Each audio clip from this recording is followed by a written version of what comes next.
Spoiler alert.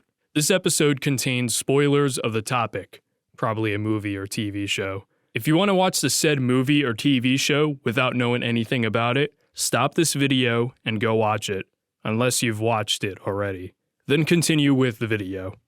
I'm not really into rom-com movies. I find them to make their viewers who are into lovey-dovey shit kinda delusional, especially those who watch Hallmark movies. No offense. There is an exception for me. A movie that has rom-com elements, but also science fiction, surrealism, and a look into mental health. It also stars Jim Carrey in a serious role, which he pulls off really well. I'm talking about Eternal Sunshine of the Spotless Mind, which you'll be finding out about the making and history of on this episode of Pointless History.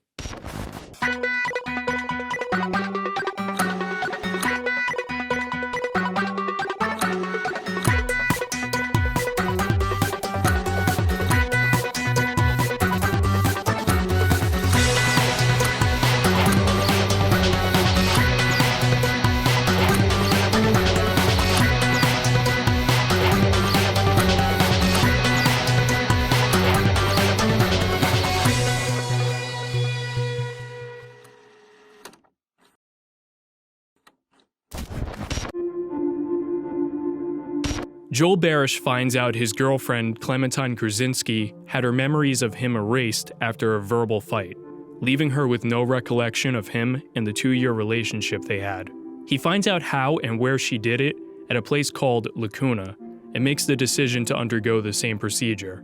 As the procedure is being done on a sleeping Joel in his apartment, we get to see what goes on in his head and his reactions. All the memories related to Clementine are being erased in reverse chronological order, as well as the memories of the Lacuna procedure and unrelated deep memories in an attempt at hiding Clementine in them for Joel to remember her. There's also side plots of a brief relationship and an affair between the Lacuna employees and a Lacuna employee trying to hook up with Clementine in the waking world. Does this procedure work? And will it stop Joel from meeting Clementine again? The idea of the movie brewed from a conversation between filmmaker and artist Pierre Bismuth and a girl he's friends with. Bismuth's friend was complaining about her boyfriend, leading to Bismuth asking her if she would erase the memory of her boyfriend. She said yes. Someone is definitely pro-lobotomy. Bismuth then came up with an idea and potential experiment to create greeting cards and send them out to people with info stating that someone they knew decided to erase them, the recipient, from their memory. The experiment was never conducted, but it led to brainstorming sessions between Bismuth and filmmaker Michel Gondry.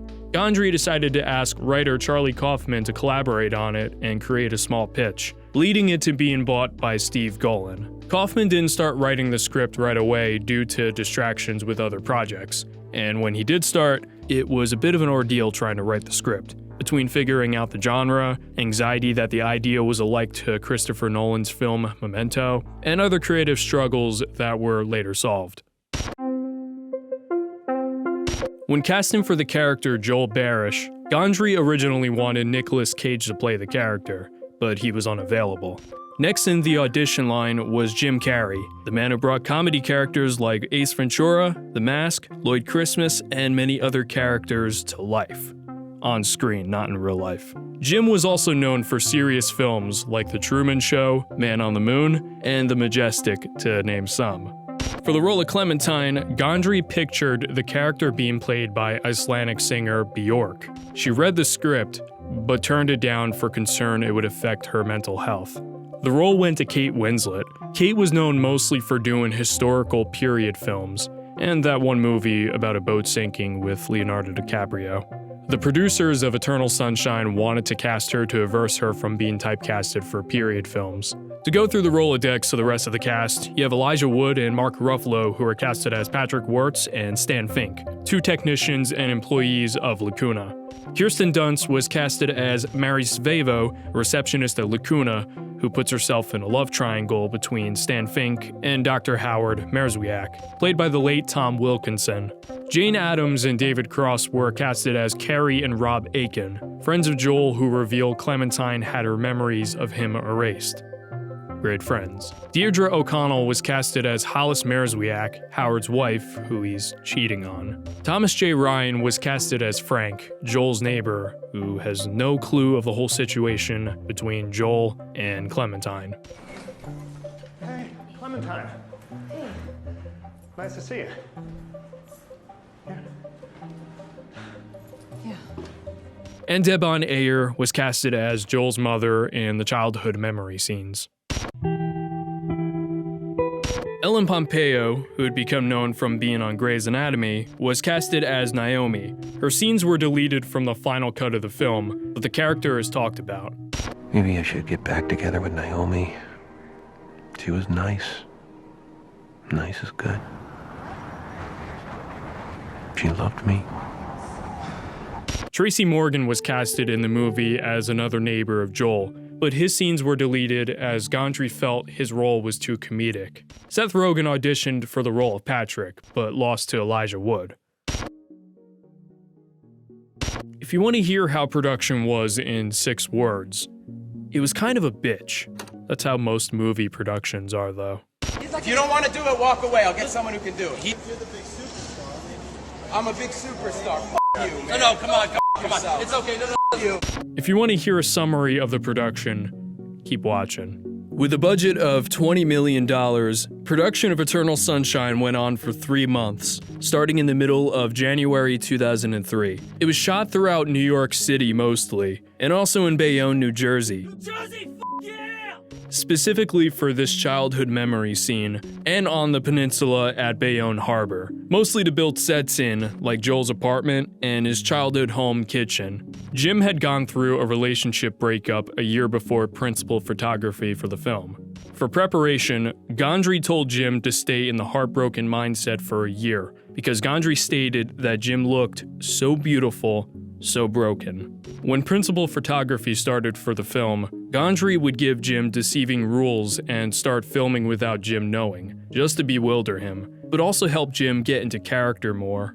There was one day on set that Jim Carrey claims it was the hardest day on the shoot, and we were all really incredibly tired. Kate fainted in the giant sink from Joel's childhood memory scene, but Gondry wanted to keep going as far as production, leading to Jim almost punching Gondry in the face. You know, I almost smacked him. Yeah, and he was like, he goes, yeah, I turned and I gave him a look and he goes, are you going to punch me in the face?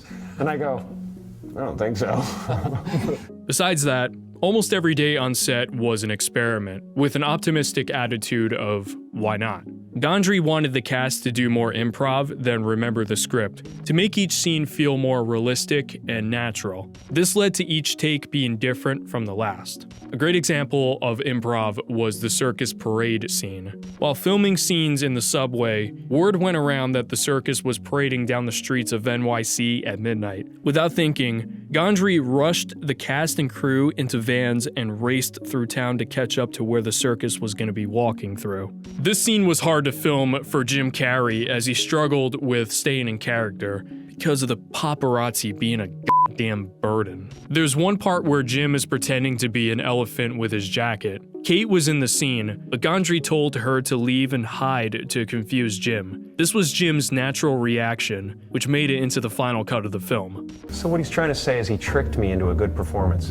Because of the amount of improv the actors were doing, no set markers for where the characters would be standing or moving to, and few rehearsals or blocking, the cinematographers wouldn't know where to stand or where to move based on the characters' movements. Gondry would have 2 cinematographers, Ellen Kuras on camera A and Peter Agliata on camera B, filming simultaneously back-to-back to cover the scene. To make it somewhat easier for the cinematographers, Gondry would have them wear earpieces linked wirelessly to a lavalier mic that Gondry was wearing and would direct the cinematographers live in the moment. They were also filming on actual film stocks, resulting in over 36,000 feet of film per day.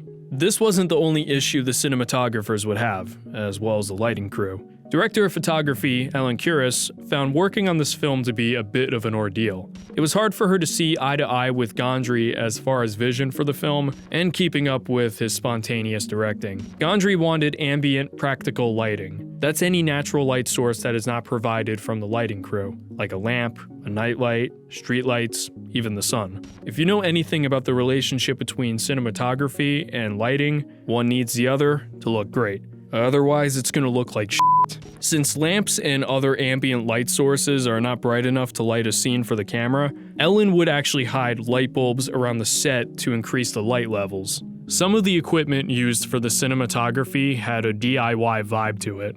They used snow sleds, wheelchairs, and even chariot dollies. This is the reason why the film has a little shaky look at times, also because there were a lot of handheld shots too. Editing was also a pain in the ass. The editor of Eternal Sunshine was Valdis Askodottir. There was some conflict between her and Gondry on how the film should be edited. Even Charlie Kaufman was involved in editing.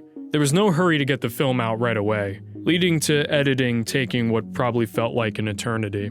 Gondry wanted a minimal amount of CGI, but more practical in and on-camera effects, especially for every single thing disappearing in Joel's memories. Before production started, Gondry had run some tests to figure out how they can make the memories disappear by using in-camera effects. From filming ink saturating sand, then projecting that clip onto a person, to filters over the lens while closing the aperture down. For certain parts of the memories disappearing, they didn't do any complex effects. This invoked just as much, if not more emotion than some of the disappearing effects. Parts where the background became extremely blurry were just two production grips holding a slightly transparent light diffuser or softener on a frame. This scene where Joel tries to hide Clementine in his childhood memory shows Joel, as an adult, to look smaller than Clementine. This was just an optical illusion and forced perspective. A similar technique was used in this scene, with Joel as a kid unaliving a bird.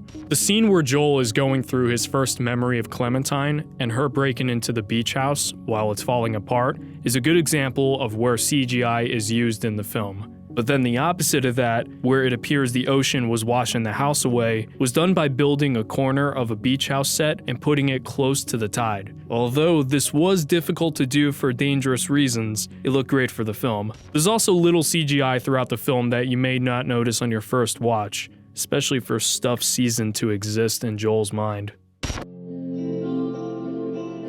Eternal Sunshine was released to public theaters on March 19, 2004, with a total earning of a little over $74 million worldwide, both a financial and critical success. Before the film was released, there were some test screenings of the film that generated great reactions. The Rotten Tomatoes page for Eternal Sunshine has 92% for the tomato meter and 94% for the audience reaction. The late Roger Ebert changed his rating of this movie on a rewatch. If that doesn't say how great this movie is, I don't know what will. Eternal Sunshine of the Spotless Mind is one of my favorite Arthouse films. The ratio of drama, rom-com, science fiction, psychology, and surrealism in this film is balanced so perfectly. Despite it being a little difficult to make, the end result and reactions must have been well worth it. People have analyzed the hell out of this movie, pointing out a lot of metaphorical symbols throughout the film, and other things. And in the 20 years since its release, it still holds up.